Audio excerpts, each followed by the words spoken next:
दोस्तों नमस्कार, प्रणाम। मैं हूं आनंद कुमार और मेरा अभिवादन कीजिए स्वीकार।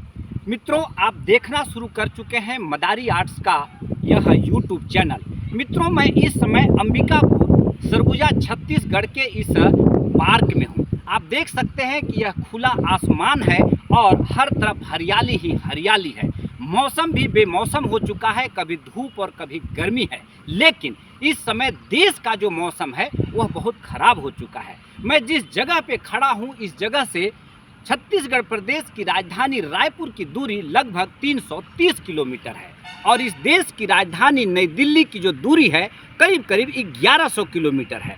अगर हम नई दिल्ली से मणिपुर की तरफ जाएं तो उसकी दूरी 2400 किलोमीटर है। लेकिन मैं जहां खड़ा हूं, अगर हम यहां से बिहार पटना होते हुए मणिपुर जाना चाहें तो हम सिर्फ 1900 किलोमीटर का सफ़र तय करके वहां जाया जा सकता है। लेकिन इस समय वहां जाना ज़रा मुश्किल है, क्योंकि पिछले 3 महीनों से मणिपुर जल रहा है और जल नहीं रहा है, आप यूँ कहिए कि मणिपुर लगभग ख़त्म हो चुका है। तो आइए आज बात हम करेंगे मणिपुर के ही बारे में।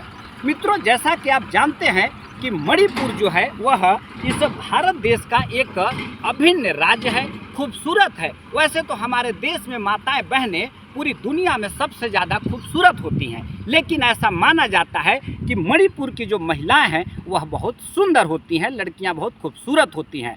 और इन्हीं महिलाओं और लड़कियों के इज्जत के साथ इस समय जो हुआ है वह कोई भी सभ्य समाज बर्दाश्त नहीं करेगा। आइए आज हम इसी पे चर्चा करते हैं। इस देश के प्रथम प्रधानमंत्री माननीय पंडित जवाहरलाल नेहरू जी ने मणिपुर को ज्वेल ऑफ इंडिया कहा था, लेकिन आज आज़ादी के जब हम 76वें साल में जी रहे हैं तब मणिपुर जल रहा है, धधक रहा है। वहाँ पे लड़कियों और महिलाओं के साथ जो अत्याचार हुए हैं, जो क्रूरता की गई है, वह कभी भी बर्दाश्त नहीं किया जा सकता। तो आइए जरा हम पहले मणिपुर को ही जान लेते हैं। मणिपुर एक ऐसा राज्य है जो कि पूर्वी क्षेत्र में आता है और मणिपुर में सबसे ज़्यादा मैतेई, नागा और कुकी समाज के लोग रहते हैं। ठीक 3 से 4 महीना पहले वहाँ पे एक लड़ाई शुरू हुआ जो कि बाद में एक बड़ा स्वरूप बन गया। इसके पीछे कारण यह बताया जाता है कि मणिपुर क्षेत्र में, मणिपुर में वहाँ के करीब करीब 10% जो भूभाग है उसमें मैतेई समाज के लोग रहते हैं, जो कि ज़्यादा डेवलप समाज है, ज़्यादा शहरों में रहते हैं। और वहीं के करीब करीब 40% से ज़्यादा जो लोग हैं वो कुकी और नागा समुदाय के लोग हैं। ये ज़्यादा क्रिश्चियंस हैं और ये पहाड़ी क्षेत्रों में रहते हैं। अब मैतेई समाज के लोगों का यह मांग था, लंबे समय तक यह संघर्ष था कि उन्हें भी आदिवासी की जगह जनजाति का उन्हें अधिकार दिया जाए, जिससे कि वो पहाड़ी क्षेत्रों में रह सके। और हाईकोर्ट ने इसी तरह का कोई उनके पक्ष में यह फैसला दे दिया और वहीं से कुकी और नागा समुदाय के जो लोग हैं वो भड़क गए और फिर 3-4 मई के आसपास वहाँ पे आंदोलन शुरू हो गया, झगड़ा शुरू हो गया मैतेई और नागा और कुकी के लोगों के बीच में। मित्रों, आज हम आपको बताना चाहते हैं कि यह जो झगड़ा है वह इतना ज़्यादा बढ़ा कि आज 160 से ज़्यादा लोग वहाँ मारे जा चुके हैं। कितनी महिलाओं लड़कियों के साथ बर्बरता हुई है जो कि आपको बताने की ज़रूरत नहीं है। सबसे दुखद पहलू यह है कि इन पूरी बात को वहाँ पे लंबे समय तक इंटरनेट बंद करके छिपाया गया। मित्रों, मैं यह बताना चाहता हूँ, यह कहना चाहता हूँ कि मणिपुर में जो घटना घटी है या इस समय भी जो घट रही है या जो घट चुकी है, यह ठीक नहीं है। राष्ट्रपिता महात्मा गांधी का जो देश है भारत, यहाँ पे हिंसा का कोई जगह नहीं है। राष्ट्रपिता महात्मा गांधी ने इस ऐसे देश की कल्पना की थी जहां गरीब से गरीब लोग भी इसे अपना देश समझेंगे, लेकिन ऐसा हुआ नहीं और देखते ही देखते जो मणिपुर है वह आग के हवाले हो गया।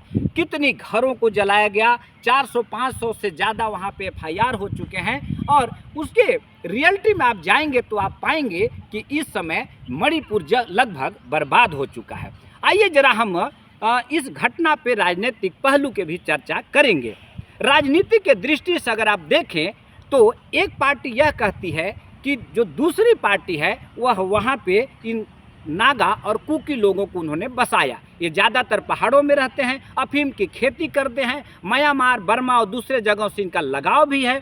तो और दूसरी पार्टी कहती है कि जो मैतेई समाज के लोग हैं वे ही अच्छे हैं। और इस जनजातीय झगड़ा के चक्कर में आज न सिर्फ देश बल्कि पूरी दुनिया में भारत का हाय तौबा हो रहा है।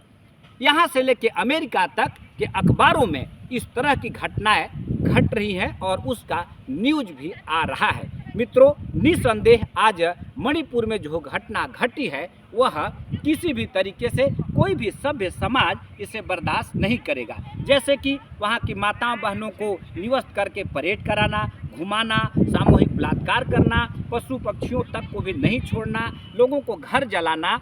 और मैतेई समाज के लोग नागा और कुकी के घरों को जला रहे हैं, कुकी और नागा के लोग मैतेई समाज को जला रहे हैं। विचारणीय प्रश्न यह है कि इतने बड़े भारत देश में जहां 140 करोड़ लोग रहते हैं, दुनिया का सबसे बड़ा लोकतंत्र है, वहां आखिर सरकार क्या कर रही है? तो निसंदेह जिस सरकार या जिस पार्टी की सरकार है हम उस पर उंगली उठा सकते हैं, उनकी जिम्मेदारी भी बनती है। लेकिन मैं थोड़ा इससे आगे की बात करना चाहता हूँ। क्या एक सभ्य समाज में सिर्फ सरकार ही दोषी है? क्या समाज की कोई जिम्मेदारी नहीं है? जिन लोगों ने ऐसा कृत्य किया है वो आखिर कहाँ से आते हैं? कहीं न कहीं वो समाज के आते हैं। जिन लोगों के साथ उन्होंने किया वो कहाँ से आते हैं? वो भी इसी समाज से हैं। तो आखिर इस तरह की हिंसा की क्या ज़रूरत पड़ गई? और सरकार आखिर पिछले 3 महीना से क्यों बैठी हुई है? अगर मैं किसी शायर के शब्दों में कहूँ तो यह कहा जा सकता है कि कुर्सी है तेरा जनाजा थोड़े न है, नहीं संभलता तो उतर क्यों नहीं जाते हैं। मित्रों, आज की जो स्थिति है, हम एक और अगर किसी शायर के शब्दों को उधार लेते हुए अगर कहें तो यह कह सकते हैं कि तू इधर उधर की न बात कर, ये बता काफिला क्यों लूटा।